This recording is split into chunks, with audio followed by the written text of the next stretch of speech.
We will continue the discussion on the urology emergencies. The next scenario is the one where you are on call and the gynae team has called you to assist because when they are doing radical hysterectomy for cervical cancer, they thought the right side ureter was ligated and they're not very sure. So you are asked to come to the theater for emergency assist. So how are you going to approach this?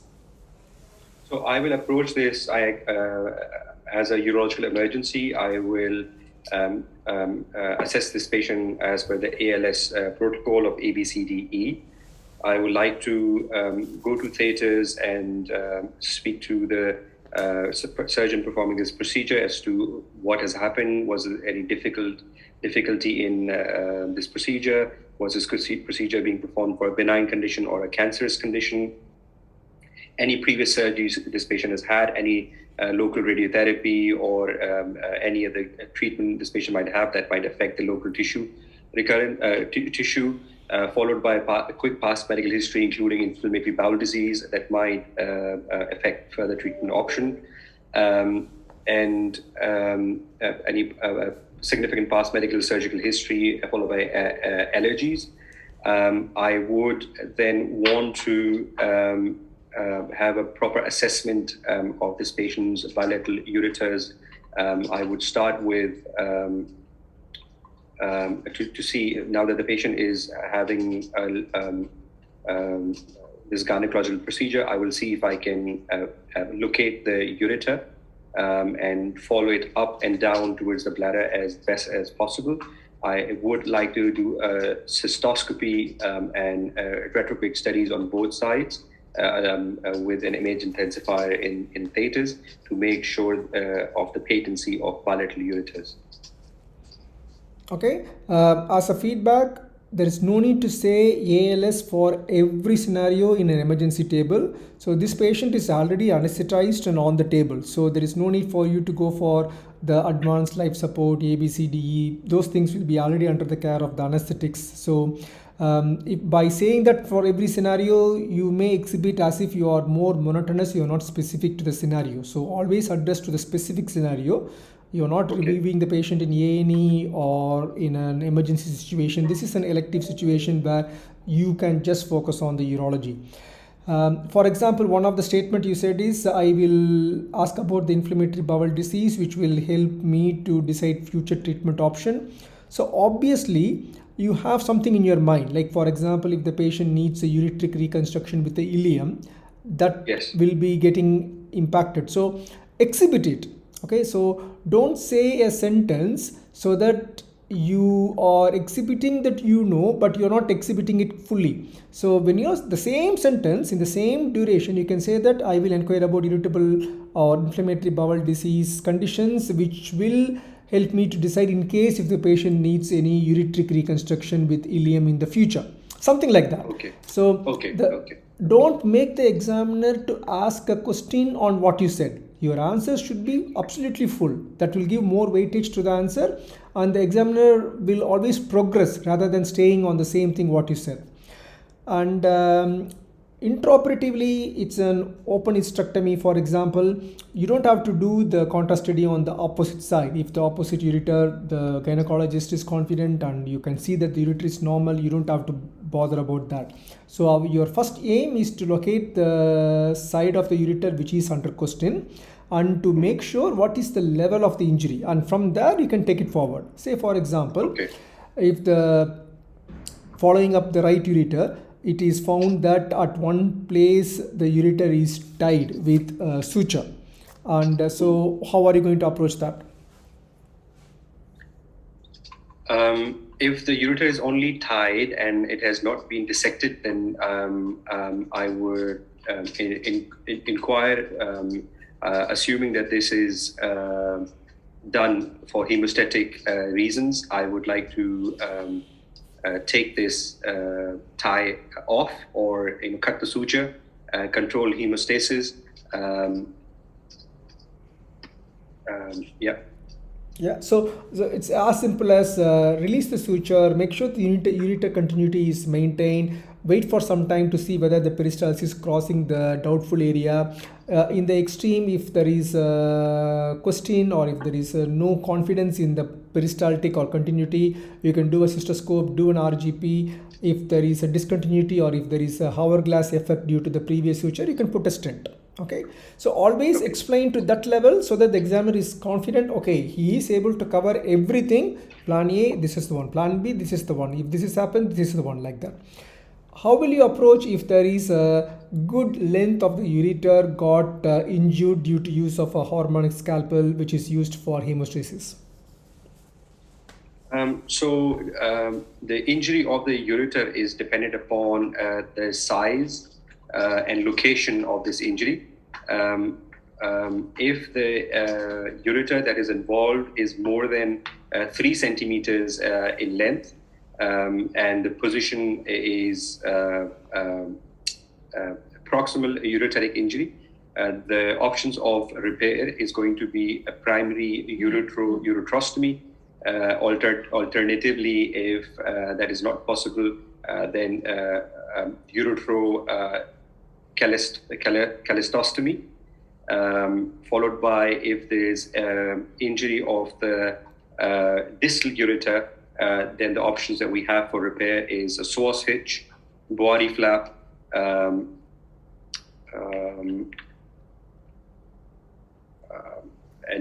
then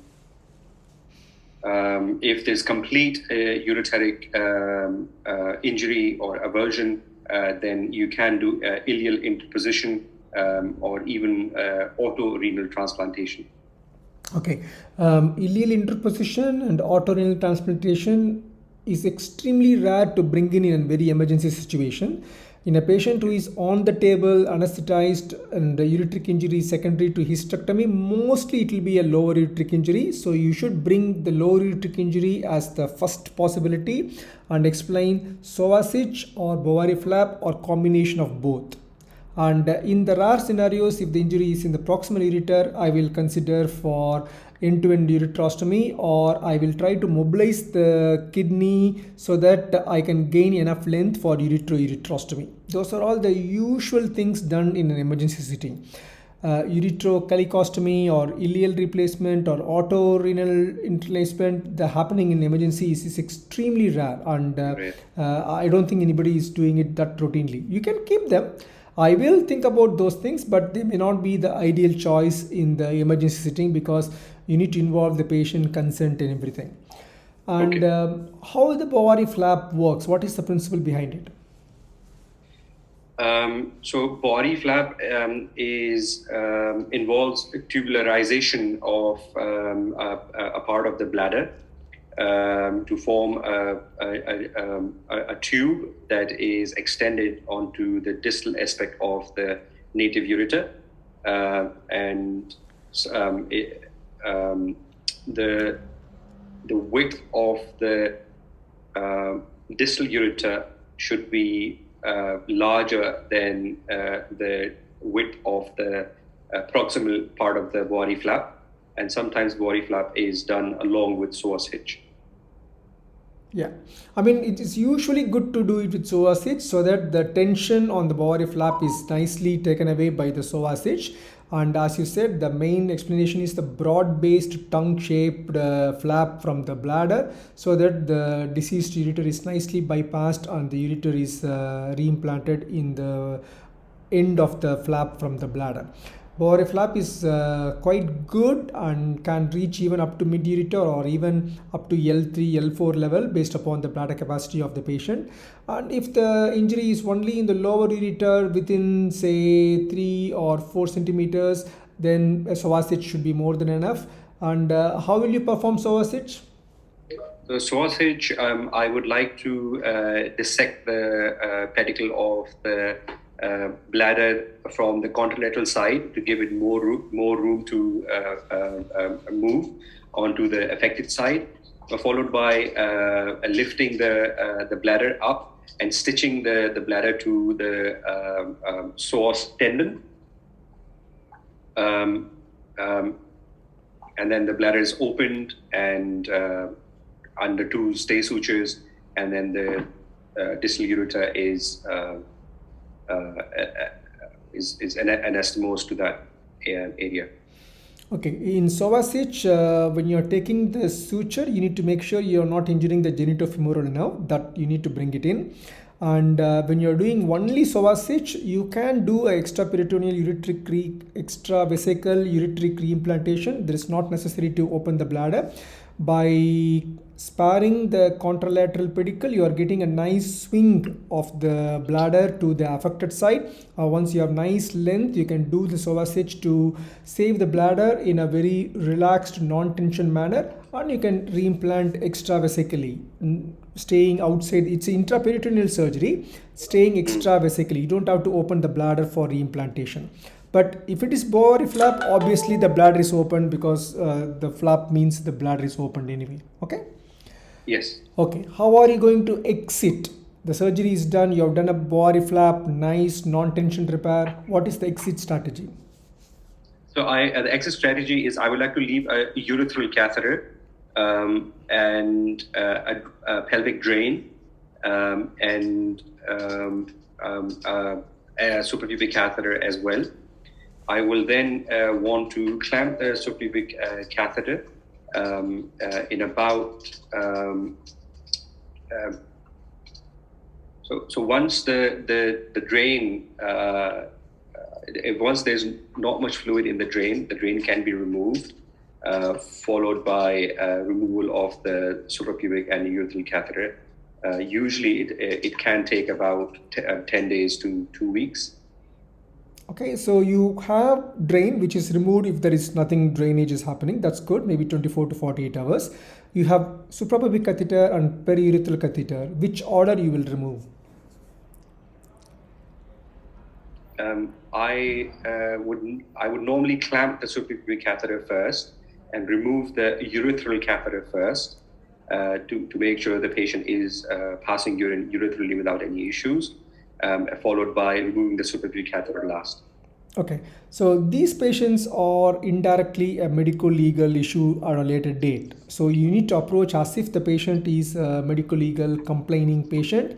I'm happy with your answer that you will remove the urethral catheter first and keep the suprapubic catheter clamped so that you can observe how she is voiding. Is there any urinary symptoms like storage symptoms which can come up because of the Bovary flap? And since you have suprapubic catheter, if there is any problems like if Bovary is not draining well, if there is any leak, you can just unclamp the suprapubic catheter, connect it to a continuous bladder drainage. But before removing the urethral catheter, it's always nice to do a cystogram. Okay, there is not necessary to do a CT cystogram every time. A simple retrograde steady cystogram on table with 2-3 pictures to make sure that the Bovary is nicely healed, there is no leak. So these are all very important in a medical legal situation, because already iatrogenic injury has happened and we don't want to do any mistakes supervening to that. So we should make sure that everything is nicely done. So your answer should be like, pelvic drain can be removed 24 to 48 hours if the drainage output is low or nil. I will remove the urethral catheter in 10 days time. That's a nice answer. 7 days to 3 weeks is the good answer, but 10 days is an average best. I will remove the urethral catheter after a cystogram. You don't have to quantify much based upon the individual practice. It's just an image intensified based single picture cystogram or a CT cystogram. And if there is no leak, I will keep the suprapubic catheter clamped maybe for another 48 hours for the safety sake. And if the patient is voiding well without much symptoms, the suprapubic catheter can also be removed. Okay? Yes. Good. As you can see that as I take you to the scenarios which you are not very familiar, you are struggling because you are entirely dependent on the theoretical knowledge. So when you are reading the theory also, it is not sticking to the memory, because only if you have seen few psoas H sutures avoiding the genitofemoral nerve, you can recollect it. So any scenarios, not only this table, where you haven't come across in your real life, you should be spending more time to get more theory and try to imagine and dwell on the scenarios so that you can recollect as if you have seen the scenarios. It's very easy to present the scenarios which you have come across, the first two scenarios like obstructive system, sepsis, phoneus gangrene. The scenarios which you have not come across frequently, you have to be theoretical, there is no other way, but just spend more time on them because they are the scenarios which can sink you sometimes. Okay? Fine. Yeah. Good. Can we go for one more scenario? Yes. Okay. You got a patient presented to A&E with injury of a knife injury. The injury happened on the right side loin. The trauma team has done the trauma CT scan which showed right renal injury. How are you going to approach this patient? So I will approach. I acknowledge this is a urological emergency. I will approach him with the ATLS protocol and ABCDE protocol. I would want to make sure that the patient is stable and adequate bloods have been sent, including FBC, USANEs, and group and save. And I would like to measure his hemoglobin on an AVG as well. I would inquire if I would take a detailed history regarding how this injury has happened and if the offending object is still inside the patient or has it been removed, because that will affect my further management, i.e. Taking this patient to theaters for removal of this foreign object. Followed by all relevant past medical history, including blood disorders, any congenital problems, including solitary kidneys, any previous surgeries, including surgeries for any nephrectomy he might have had in the past. Followed by allergy history. I would like to take a look at any previous past medical records that he might have had in the hospital. Followed by taking a look at his examining him. Examining his abdomen and particularly looking at this area of injury. I would take a detailed look at his observation chart to make sure his blood pressure has always been above 90. His heart rate and his blood pressure is stable. I will also inquire about any other sustained injuries he might have had. And would like to take a look at all the CT scan images, including an excretory phase in the trauma CT as well. Usually, I appreciate that excretory phase is not a part of the trauma phase CT scan. And if it is not done, I would ask for this to be done as a matter of urgency. Okay, how will you classify the renal injuries? So renal injuries are classified as per the AAST guide, classified into grade 1 to 5, grade 1 being subcapsular hematoma, grade 2 being renal laceration less than 1 centimeter, grade 3 being renal laceration more than 1 centimeter but not involving the collecting system, and grade 4 being renal injury involving the collecting system or injury of the renal vessel. And grade 5 being shattered kidney or avulsion of the renal pedicle. Okay, so this patient has got the knife removed already on the site of injury itself. He has developed a hematoma and the injury seems to be involving the pelvic calyceal system also. He's got hematuria and he's got a perirenal hematoma measuring approximately like 4 to 5 centimeters. Otherwise, he's quite stable. He's able to speak well. He didn't require any significant blood transfusion. No other injuries noted in the CT scan. How are you going to treat him? So this is a penetrating trauma of the kidney, along with injury to the kidney, and the potentially could be the collecting system as well, with a bit of collection outside the hematoma as well. I would like to admit this patient under the urology on the urology ward with a strict fluid balance, regular observations, and strict bed rest. I would like to repeat another CT scan in about 24 to 48 hours, and obviously a bit earlier if there's any deterioration in his news. Okay.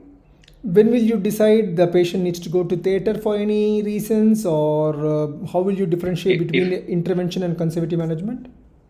So At the moment, I would want to, because he's hemodynamically stable, I would want to treat him conservatively for the timing. However, if he starts deteriorating, or there is a continued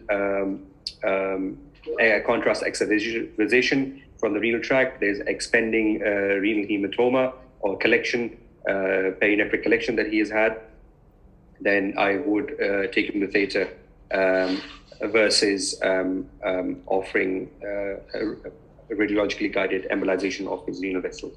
Okay, so at this point, you can be a little bit more explanatory in the previous answer itself, so that the examiner will not ask you the second question which I asked. So how you can sell yourself is, your predominant focus is on two things. Since the pelvic cholecyst system seems to be involved with the penetrative injury, you are worried about the urinoma and urine drainage from the kidney. That's first, number one. Number two is the possible vessel vascular injury and hematoma, which could be self-contained or which may be quite expanding. You are quite correct in taking another 24 to 48 hours imaging, which is possibly CT scan or maybe an ultrasound if the patient is extremely stable, to monitor the perirenal collection. And you need to monitor the patient's urine color by maybe a catheter, so that you will know whether the hematuria is getting resolved or not. And you can bring one sentence here. The concept of early intervention and renal repair and surgical approach for the kidneys have now changed into more conservative approach. Even for type 4 or type 5 or grade 4 or grade 5 injuries, nowadays we are leaning more towards conservative approach. So I will try to treat this patient conservatively, but I will keep in mind that this patient may need a nephrostomy or JJ stenting at any point because of the pelvic calyceal breach. Because the pelvic calyceal breach is diverting you more towards intervention, while a sharp knife injury with a hematoma will drive you towards conservative management. So you should be quite nicely balancing and bring out your knowledge on both the items with this. Okay? Okay. Good. Patient is comfortable. The hematuria got settled within 24 hours. You did repeat ultrasound after 48 hours, which showed stable collection. There is no increase in size, and the patient never scored anything abnormal in the vitals. What is your further approach? If the patient remains stable for a few days, and that he can be safely discharged with appropriate safety netting and follow-up investigations being arranged, which will mainly be a DMSA scan, renal function test, and measurement of his blood pressure. Okay, let us, for example, assume that this patient has developed a quite extensive hematoma, and it's covering almost like 80% of the renal surface area within the gyrotose fascia. But otherwise, hematuria is fine, and patient has significant pain, persistent, requiring high amount of analgesics. So, is there any change in the approach? So I would like to image him again to see if there's any extension of this hematoma. And depending on that, my management will differ. If he continues to have intractable pain, or there's extension of this hematoma, then I will discuss a renal artery embolization or superselective embolization with the radiologist and would offer him this. Okay, so let us assume this patient got improved with conservative management itself. He didn't require any embolization. What is the long-term prognosis of significant perirenal hematoma? What may be the consequences? Significant perirenal hematoma, it can get infected and can turn into perinephric abscess, and can cause local scarring as well and inflammation. So these are things that I would like to look out for. Okay, the other thing what I am quite interested is the page kidney. So anybody with perirenal hematoma on long run can result in hypertension, and page kidney can result in quite intractable hypertension, which is due to the secretion of the renal factors. and also patient can end up having a non-functioning kidney in the long run. So you can bring in few things which are not very urological, but nice to bring them. Good, well done. It's almost an hour, so I think I'm quite happy to stop here.